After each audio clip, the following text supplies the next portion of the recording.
Are Elizabeth and Todd heading for disaster? I mean, it's Sweet Valley, so probably. It's time to review Sweet Valley High number 6, Dangerous Love.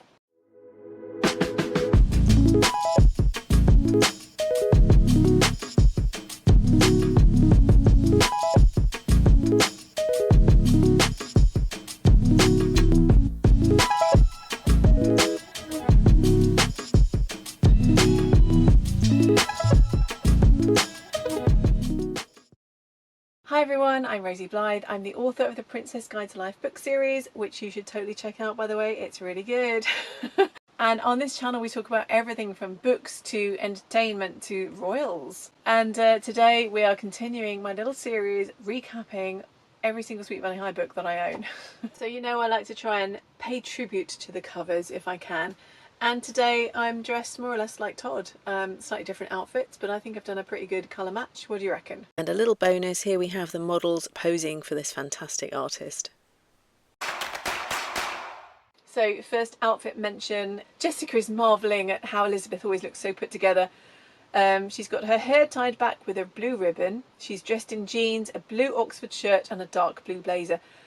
That sounds more like someone in their 30s than a 16-year-old. Is that how 16-year-olds dress to go to school in the 80s? Because not in the movies. Maybe, I don't know. That seems so weird to me. But anyway, she sounds great for a career woman in her 30s. Bit strange for a high school student. And just to remind you that we live in the perpetual summer of Sweet Valley High. Although it's only 8 o'clock, the air is already warming under the bright sun. I love summer, don't you? I wish I lived in it permanently like Elizabeth and Jessica do. I mean, I know California's warm, but like, this must be autumn by now, surely. So at the beginning of the book, we learn Elizabeth's beloved boyfriend, Todd, absolute dreamboat, great at basketball, kind of boring, has saved up his pennies and he's bought a motorcycle, or a motorbike as we refer to them in the UK. So if I say motorbike by accident, you'll know I'm being English. When Elizabeth tells Jessica that Todd has got a motorcycle, Jessica's like, oh, that guy, like he knows you can't get on it. And she's like, no, he doesn't. So we learn that the twins' cousin Rexy, who's a boy, he bought himself a motorbike and was immediately killed because that's, I shouldn't laugh. But that's how things work in Sweet Valley. If you do one bad thing ever, you will die for it, or, you know, come very close to it. We don't ever meet Rexy, even though we do now have the Sweet Valley Twins prequel, which is when they're 12, and we do meet at least one cousin in those books, but never Rexy. So even when he was alive, we didn't meet him. Motorcycles were nothing but death machines as far as Jessica was concerned, and she would have been perfectly happy if every single one were banned from the universe. I mean, that's kind of extreme, but yeah, they are dangerous. My dad used to drive one back in the day before he had kids, before he was married. And he said, like, it's not if you're going to come off, it's when you're going to come off it. So, and I think that seems to be echoed by everyone I know who's... I actually know quite a few guys who are like motorbike fanatics. That's weird, isn't it? But yeah, you're going to have an accident at some point, because it's just not as safe as being in a car, is it? You're not contained with a big metal cage. So Elizabeth hasn't told her boyfriend that she is not allowed on motorbikes. Like, her parents have banned it. I think I'm on their side with this. Like, yeah, you certainly don't want your teenage daughter to be driven by her teenage boyfriend, because that's not going to, like, he's not going to be the best driver in the world at age 16.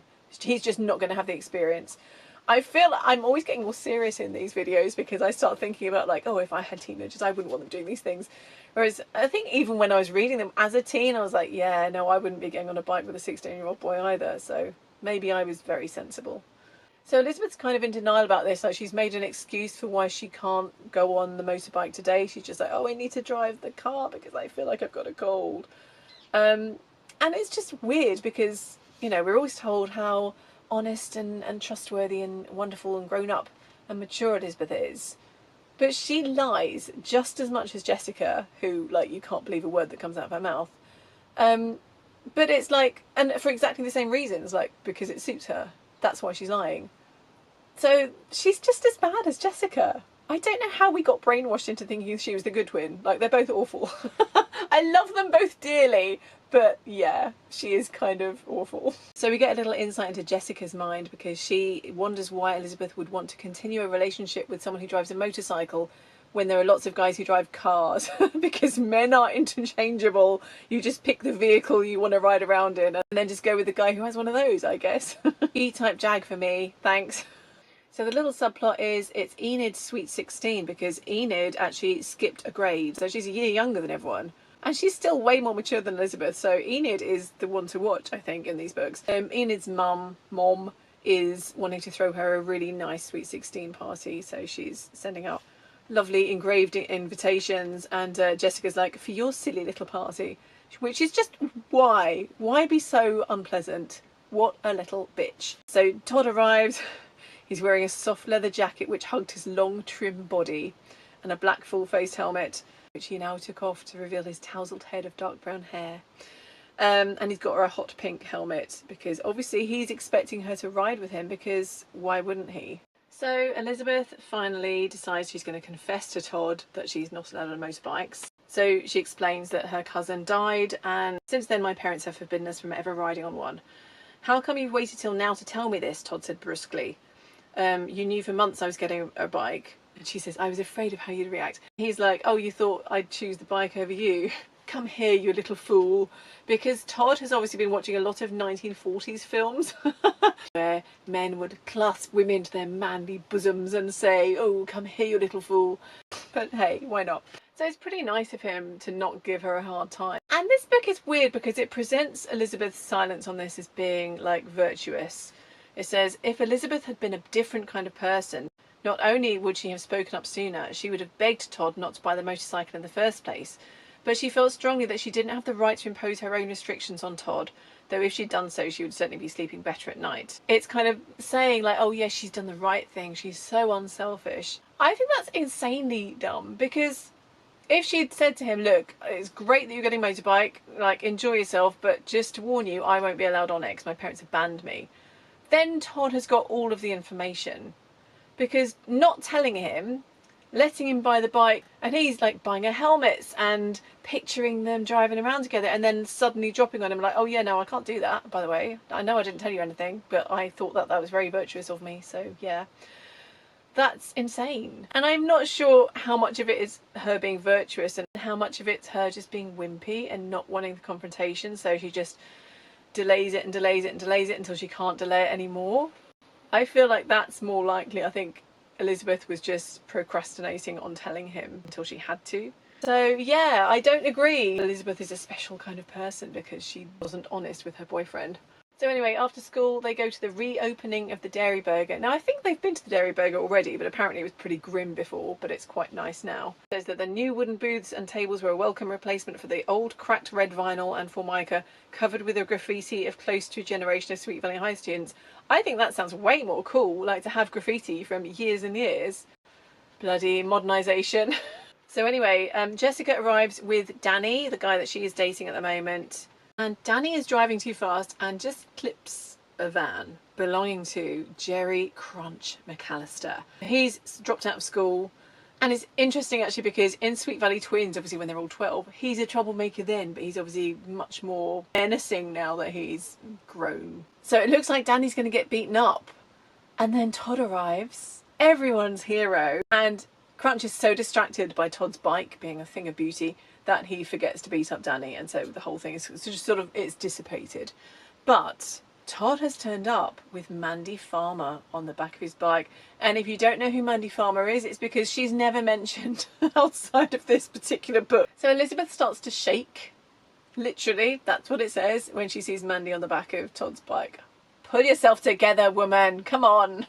And then it's worse because the manager of the Dairy Burger is so pleased to avoid a big fisticuffs and bloodbath in his parking lot that he's like, come on in, I'm going to give you and your girlfriend a free clam special. Obviously mistaking the girl on the back of the bike to be Todd's girlfriend, which is just a bit embarrassing for everyone. Then Jessica is winding Elizabeth up, basically saying, oh, it's obvious Todd feels the need to keep the back seat of his bike warm. Which is just really unhelpful, isn't it? And poor Danny, who seemed like a really cool guy before this, he's lost his chance to be with Jessica because Jessica doesn't date losers. So Todd comes round to attempt to talk Mr. and Mrs. Wakefield into letting Elizabeth ride on the back of the bike. And he's all very sensible and mature, but they still say no, rightly, I think. And Elizabeth is relieved that the decision is out of her hands, because she never really likes to use her agency, does she? Just wants to be pushed around. So, of course, the subplot is Enid's party and the preparations, and she's inviting her hot cousin. And Jessica wants to be set up with said hot cousin. So Enid's cousin Brian, he's a sophomore at UCLA. So, wait, sophomore is the one after the first year, right? You've got freshman, sophomore. So what, he's 20? Is that right? I'm not like super familiar with American college. That's my excuse anyway.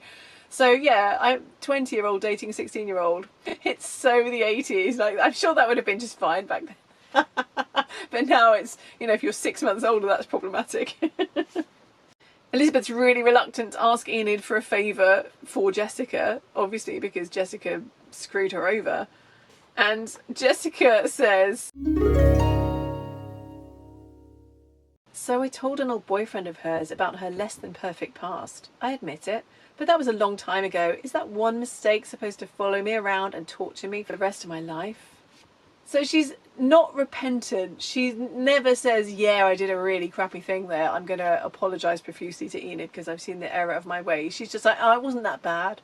I mean, I guess that's quite realistic for a narcissist thing, but like, yeah, that's so Jessica. And then she basically, with Jessica logic, says, actually, I did Enid a favour because Ronnie dumped her and she ended up with George, who's better anyway. So Elizabeth agrees that she will ask Enid the favour. And Todd offers Enid a ride on the bike. Not going anywhere, it's just a fun little joyride. And of course Elizabeth is excluded from this fun, and it's very disappointing, and she gets jealous even when it's Enid, her best friend.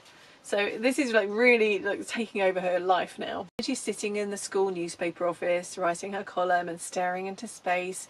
Mr. Collins comes. He must be so sick of seeing Elizabeth depressed all the time. Like, he never sees her happy. She's always just moping around, thinking about whatever problem she's having that particular week. He only ever sees her like, oh, I don't know, I've got this problem I can't solve.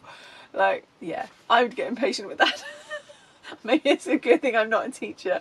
So she tells Mr. Collins all about this. Mr. Collins says, look, it's normal that you're jealous, but like, he's not going to go out with other women just because they like riding on bikes and you don't.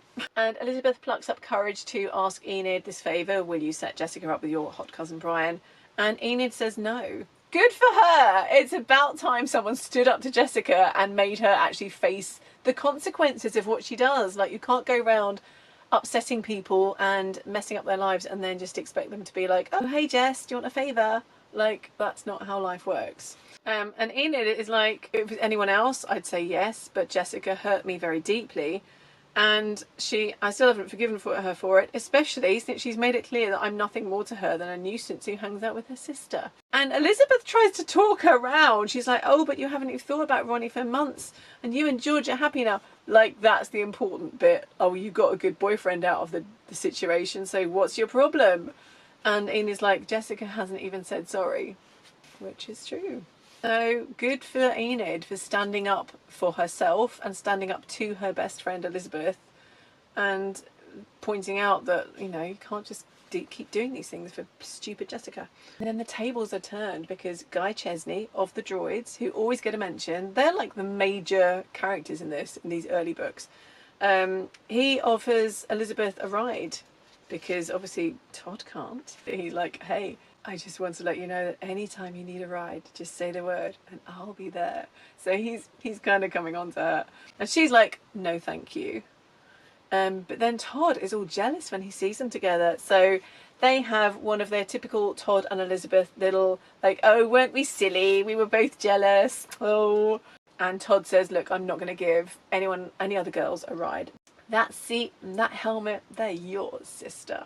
He doesn't say sister, that was just my ad lib. So it's worth noting though that Elizabeth doesn't say, I'll never get a lift with another guy. Which, I mean, she's going to need to get around places and Jessica is always still in the car, so I think that's reasonable, but score, Elizabeth. So that little plot seems to have come to a happy conclusion. So we return to the subplot of Enid's party, and Enid calls up Elizabeth and she's like, actually, I don't want to be all bitter and twisted, spiteful, I think is the word she uses.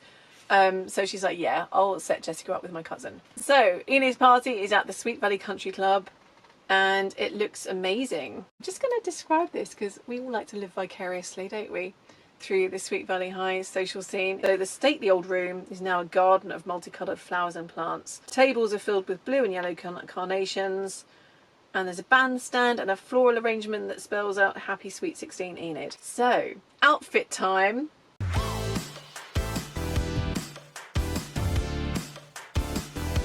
So Elizabeth offers to lend Jessica an outfit, and she mentions a green polka dot dress with puff sleeves, which I'm sure would have been the height of fashion in the 80s. I can't quite picture it. But that's not what Jessica ends up wearing. Jessica is wearing a black and white satin jumpsuit held in place by two tiny spaghetti straps, with her hair piled atop her head and long black and white earrings dangling from her lobes. Jessica looks stunning. That's a really funny description. Dangling from her lobes. Brian was a fitting companion, his 6-foot-plus body shown off by the Egyptian cotton dress. Like, does this person moonlight as a Daily Mail columnist? Because they're always talking about people showing off and flaunting things, aren't they? Shown off by the Egyptian cotton dress shirt and charcoal grey pants he wore. And he's super handsome. But we don't know what Elizabeth's wearing. It doesn't seem to say, so we'll just have to guess. I mean, on the cover, she's wearing a shirt. Sort of beigey light cream shirt, which I wouldn't put it past Elizabeth to wear a shirt that colour to a party where everyone else is wearing dresses. Probably with a pair of chinos, knowing her, but it doesn't say. Enid is wearing a teal blue dress, and she's there with George, very happy. Already got to mention that Todd was going to be late to the party because he's got his grandfather's birthday party to go to. So it says, because the night was warm and clear and she felt a little awkward standing around alone, Elizabeth waited for Todd in front of the building. So I don't know why. What is this thing in Sweet Valley where girls, if their date isn't there, they don't just, like, all of their friends are there, like, they know everyone there. There's absolutely no reason for them not to just mingle like you do at parties, but they're always like, oh, I can't go anywhere without a boy. It's so pathetic. It's really annoying me now. They do it a lot, and I don't know if that's actually a reflection of what girls were like in the 1980s, or if it's like a Sweet Valley Highification. Was that the sort of done thing? Like, if you weren't accompanied by a boy, did you have to just like be a wallflower? You're allowed to talk and dance and drink and, well, not drink at that age, but you know, I don't get it. Anyway, he calls to say that he's running late, so so she resolved to enjoy the party as best she could until he arrived. Like, feminism has not come to Sweet Valley, has it? It says Winston and George helped her out by dancing with her. What would she do if she was single? Would she just never go to parties because it'd be too awkward?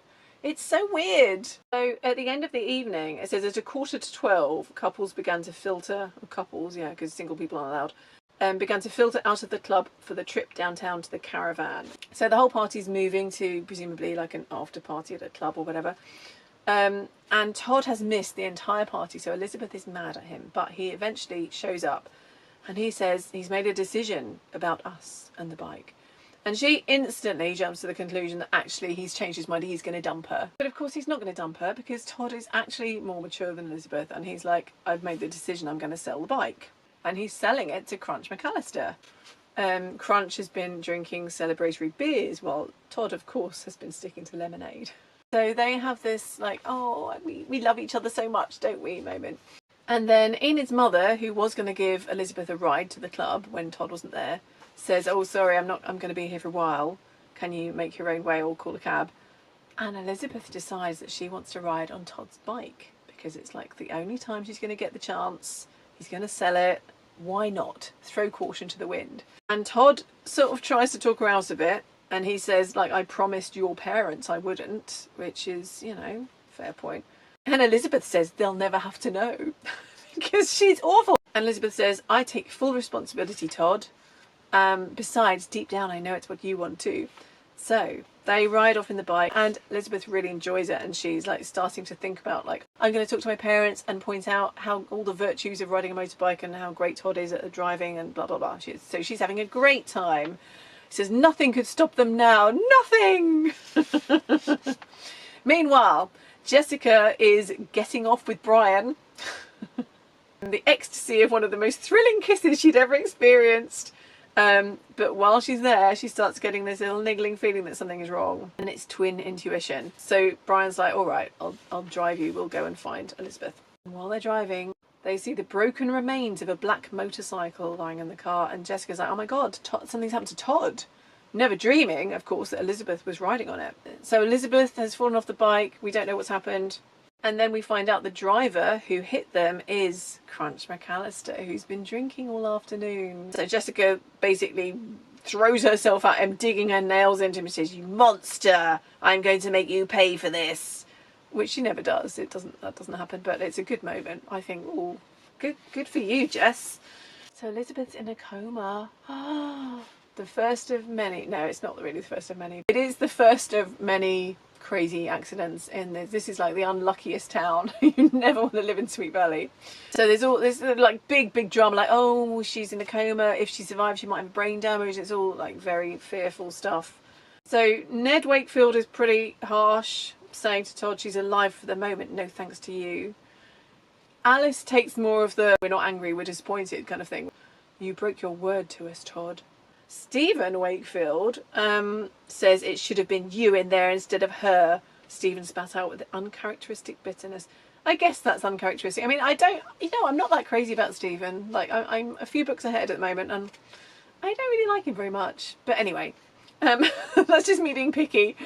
I'm picky about all of them, aren't I? So anyway, Todd is devastated and blaming himself. And Mr. Collins comes, because obviously Elizabeth's his favourite person.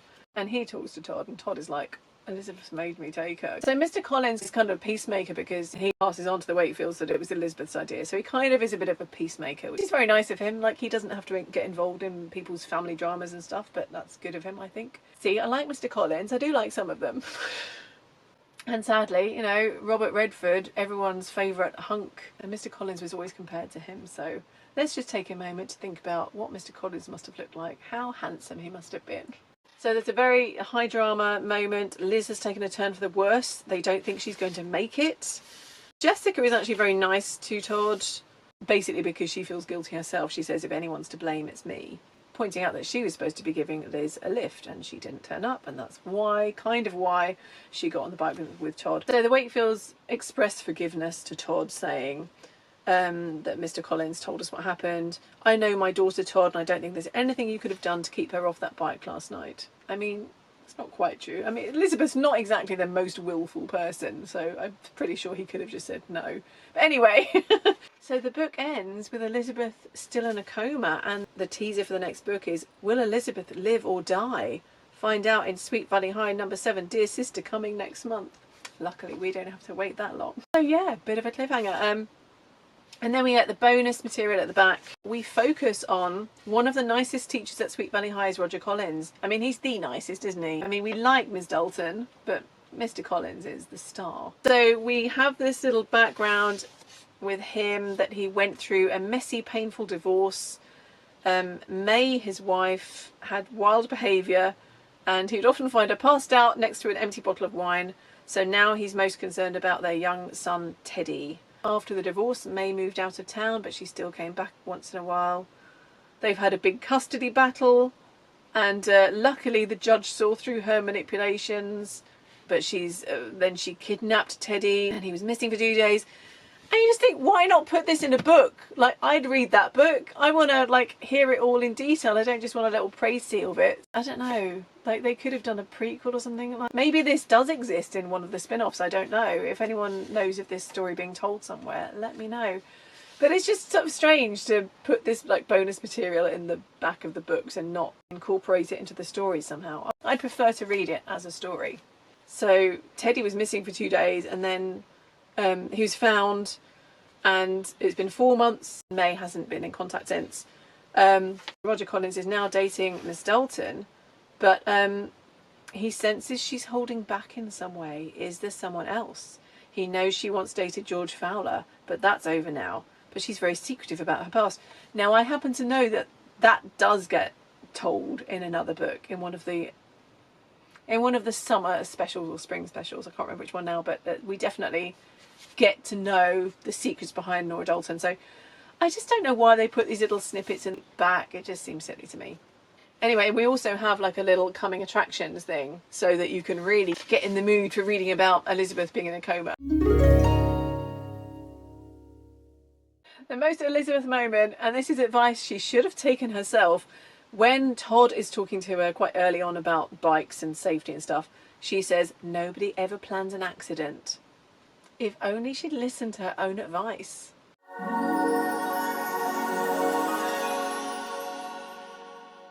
In the intro, as we always get a little description of how amazing they are. So Jessica had run out without putting a makeup on, not that she really needed it.